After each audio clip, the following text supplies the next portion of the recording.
talk about the Rockets, the great start they've had, Malika.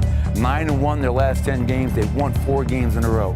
Number one offense, as I mentioned, yes, because they're the number one three-point shooting team, and they rebound like no other team in the league history. But for me, a big part of that chemistry between Alpi Sengun and Kevin Durant, the two-man game, how quickly they've created that on-court chemistry, it's been really fun to watch it develop.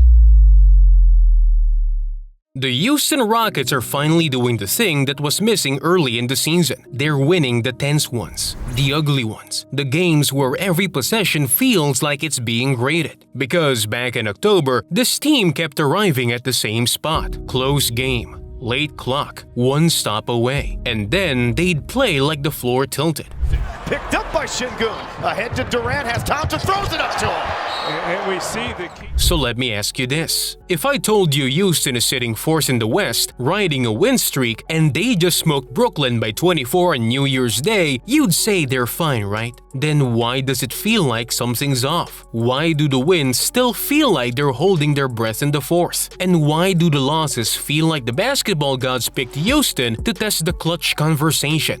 But before we start, if you love basketball and you're one of the 90% who watch without subscribing, it's time to join the NBA Inside family. Click it and let's live this season together. Fred VanVleet went down. Your veteran organizer. Your everybody chill out guy. So of course things get messier late. But that's not the whole story. Because this roster has Kevin Durant playing some of the most efficient basketball of his life. Yeah, at 37. Of course the league would do that. Of course KD would show up in Houston and casually put up around 25 a night on 52% shooting and 43% from 3 like it's a Tuesday errand. You watch him hit a one-dribble pull-up over a hand in his face and you remember something. This isn't a player, this is a walking answer key. Meanwhile, Alperen Sengun is turning into a point guard trapped in a center's body. Nearly 7 assists a game, running offense from the elbow, threading passes through traffic like he's playing on fast forward. And Amen Thompson looks like he finally took the leap people kept promising. Last year, he made first team all-defense as a sophomore, which still sounds made up. This year, he's giving you close to 18 points with 7 boards and 5 assists. He's not potential, he's impact. So, again, KD still KD, Sengun running the show, Amen ascending, 4th seed. Why does it still feel unstable? Because this Rockets team is deep and talented, but it still feels one piece away from being a real playoff problem. Not a cute story, a problem. The kind of team you hate seeing on your bracket because they rebound everything and they don't blink. And the missing piece isn't another star, it's simpler. It's uglier. It's the thing nobody wants to talk about until it ends your season. It's late game organization, a real floor general, a steady hand, a human metronome. Now rewind to October and November because early Houston looked scary. They jump out to a 13-4 record, second best defensive rating in the league. After a slow defensive start, they climbed to second in defensive rating too. That's not good for a young team, that's contender behavior. And the KD fit looked clean immediately. You could feel the weight lift off everyone else. All those young guys who spent years learning how to lose close games finally had a closer. A guy who doesn't need a perfect possession, he just needs a sliver. And the most disrespectful part isn't even the shot. It's how calm he looks taking it. Like he's picking cereal.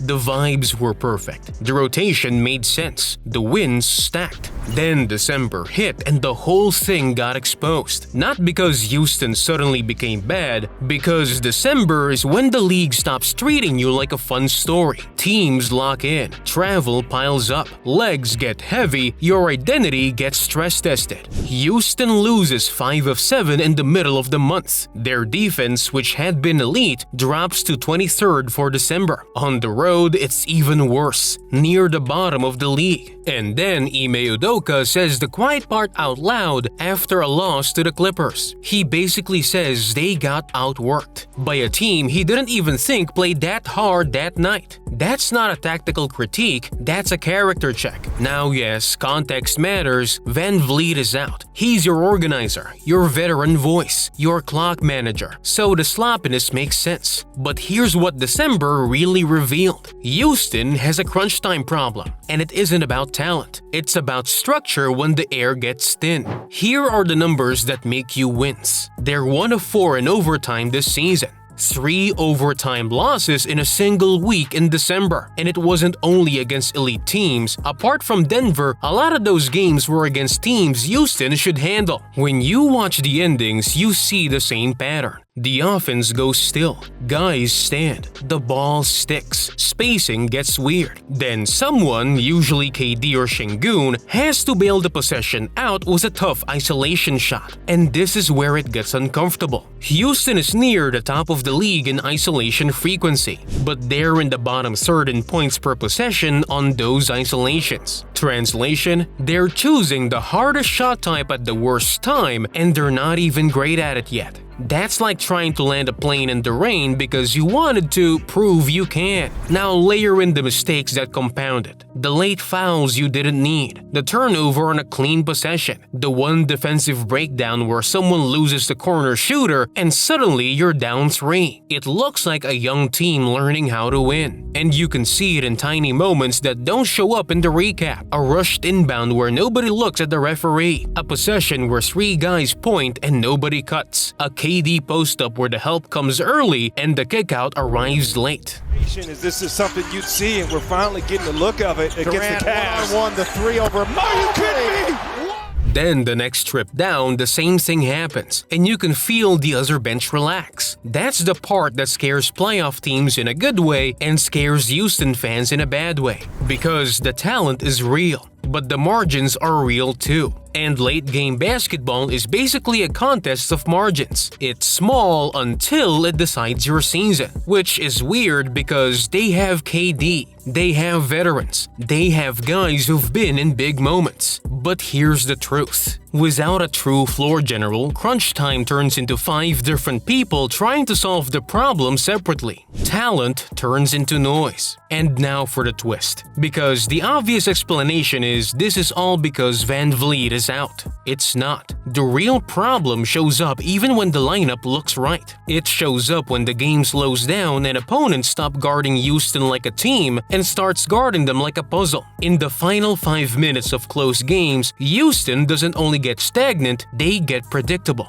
You can almost see the menu. KD on the wing, Şengün comes up, they hunt a mismatch, they wait, they reset late, someone dribbles into traffic. And the defense is already leaning the right way before the pass even happens. That's the difference between having a point guard and having ball handlers. A point guard calls the set early. He changes the angle before the defense is set. He forces a decision. Houston too often runs the action after the defense is comfortable, so it turns into a make-a-play basketball. And in the playoffs, make-a-play turns into make a mistake. Now let's flip the script, because there's a reason Houston is still where they are. They have 2 traits that travel. First, they rebound like maniacs. They lead the league in offensive rebounding percentage at 41%. They also lead the league in overall rebounding percentage and second chance options. In real life, it looks like this. Houston takes a bad shot. The possession should be over. The defense relaxes. Then Steven Adams shows up like a refrigerator with elbows, and the ball is back in Houston's hands. Adams has embraced the role perfectly. No ego, no feed me, just violence on the glass. And in a league obsessed with efficiency, extra possessions are their own form of efficiency. Jabari Smith Jr. has been solid doing the simple stuff. Spacing, competing, hitting threes when the defense scrambles. Not glamorous,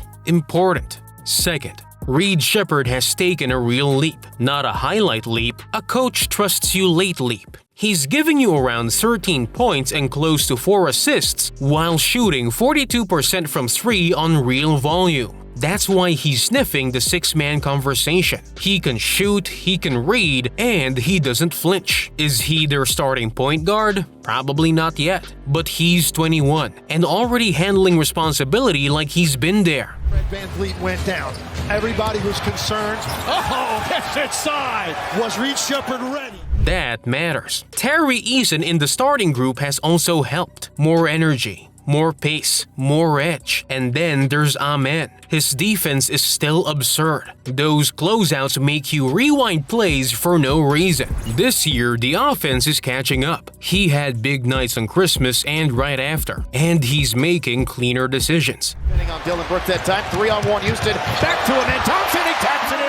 But here's the big question. Can Amen become the main ball handler this team needs? Because point guard isn't dribbling. It's tempo. It's the right call when everyone's tired. It's calming the group before a 10-0 run becomes 16-0. That's the part he's still learning. He's 22. That's fine. It just means Houston can't rely on him to solve crunch time right now. Now zoom out, because the West shifted. Jokic hyperextended his knee and Denver expects to be without him for weeks. Denver was sitting near the top. Now they have to survive without their engine. That opens a lane. Houston, Denver, and the Lakers were bunched together. Now Denver has to tread water. And the Lakers, look, they don't guard anyone. So if Houston stacks wins through January, there's a pass to a top 3 seed. And that matters because Houston's defense at home and on the road looks like two different teams. At home, they're nasty. On the road, they're shaky.